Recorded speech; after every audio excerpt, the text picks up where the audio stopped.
നമസ്തേ കൂട്ടുകാരെ, doctor A Sujith നിങ്ങൾ കൊച്ചു കൂട്ടുകാർക്ക് വേണ്ടി എഴുതിയ ഒരു ശാസ്ത്രലേഖനം. സൂര്യനിൽ നിന്ന് ഒരു ഏലിയൻ മൂലകം. സൂര്യദേവൻ വരുന്നു 7 കുതിരകളെ പൂട്ടിയ തേരിൽ. 7 കുതിരകൾ 7 നിറങ്ങളും 7 ദിനങ്ങളുമാണ്. സൂര്യനെ പറ്റിയുള്ള മനോഹരമായ ഒരു സങ്കല്പമാണത്.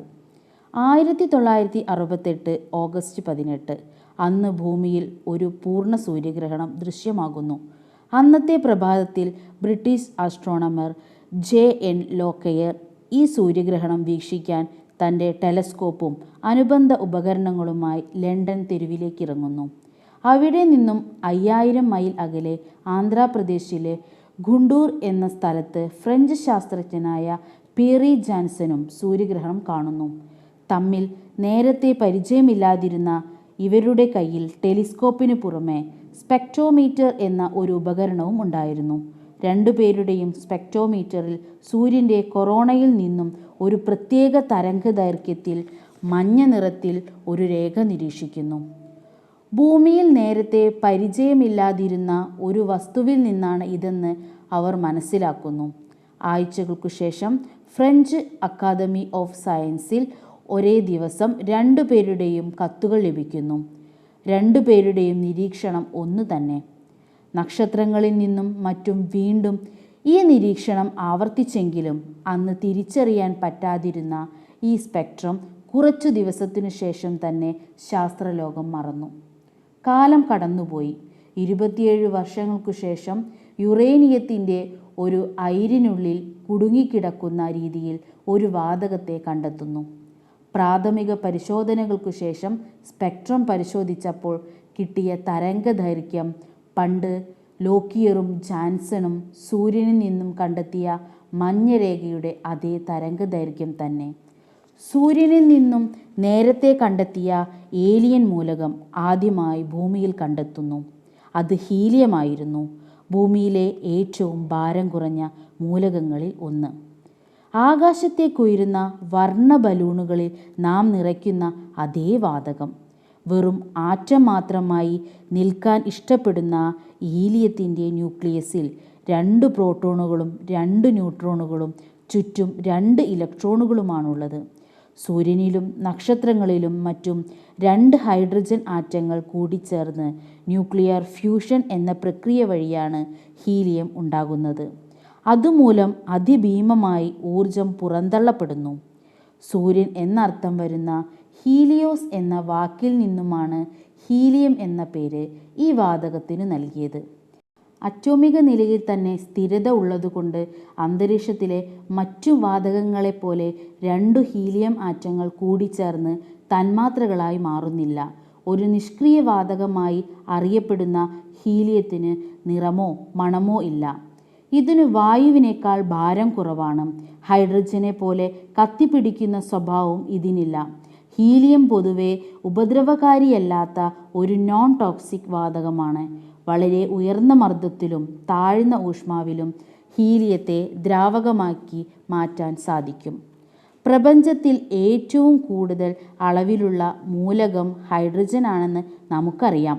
2ാം സ്ഥാനം ഹീലിയത്തിനാണുള്ളത്. എന്നാൽ ഇത്രയും അളവിൽ ഭൂമിക്ക് പുറത്തുള്ള ഈ വാതകം ഭൂമിയിൽ വളരെ കുറഞ്ഞ അളവിൽ മാത്രമേ കാണപ്പെടുന്നുള്ളൂ. ഭൂമിക്ക് നല്ല ഒരു അന്തരീക്ഷമുള്ളതുകൊണ്ട് സൂര്യനിൽ നിന്നുള്ള ഹീലിയം അഥവാ ആൽഫ വികിരണങ്ങൾ വളരെ അപൂർവമായി മാത്രമേ ഇവിടെ എത്തുന്നുള്ളൂ. അതുപോലെ ഭൂമിയുടെ കാന്തിക ശക്തിയും ഹീലിയത്തെ തിരിച്ചുവിടുന്നു. ഭൂമിയിൽ ഹീലിയം ഉണ്ടാകുന്നതു പ്രധാനമായും യുറേനിയം, തോറിയം പോലുള്ള മൂലകങ്ങളുടെ റേഡിയോ ആക്റ്റീവ് ശോഷണം മൂലമാണ്. ഭാരം കുറവായതുകൊണ്ട് ഇങ്ങനെ ഉണ്ടാകുന്ന ഹീലിയം ഭൂമിയുടെ ഉപരിതലത്തിൽ നിൽക്കാതെ ശൂന്യാകാശത്തിലേക്ക് ഉയർന്നു പോകുന്നു.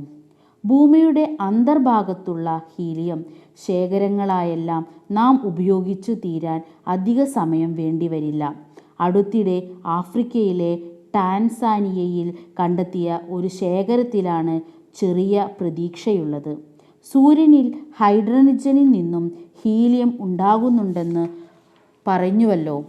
ഈ രീതിയിൽ ഹീലിയം നമ്മുടെ ലബോറട്ടറികളിൽ നിർമ്മിക്കാൻ സാധ്യമല്ല. അതുപോലെ അന്തരീക്ഷത്തിൽ നിന്നും ഹീലിയം വേർതിരിക്കാനും നമുക്ക് സാധിക്കുന്നില്ല. നേരത്തെ പറഞ്ഞതുപോലെ ബലൂണുകളിൽ നിറയ്ക്കുന്നതിനു പുറമെ ഹീലിയത്തിന് മറ്റു പ്രധാന ഉപയോഗങ്ങളുണ്ട്. -273.15 ദ്രാവകമായി മാറുന്ന ഹീലിയം സൂപ്പർ ചാലകത ഉണ്ടാക്കാൻ പര്യാപ്തമാണ്. ഒരുപാട് രാസപരീക്ഷണങ്ങളിൽ ഹീലിയം ഉപയോഗിക്കുന്നു. ആണവരാസപ്രവർത്തനങ്ങളെ നിയന്ത്രിക്കുന്നതിനും അതുപോലെ കടലിൻ്റെ അടിത്തട്ടിൽ പരീക്ഷണം നടത്തുന്നവർക്ക് ശ്വസിക്കാനുള്ള ഓക്സിജൻ അടങ്ങിയ മിശ്രിതത്തിലും ഹീലിയം ഉപയോഗിക്കുന്നു.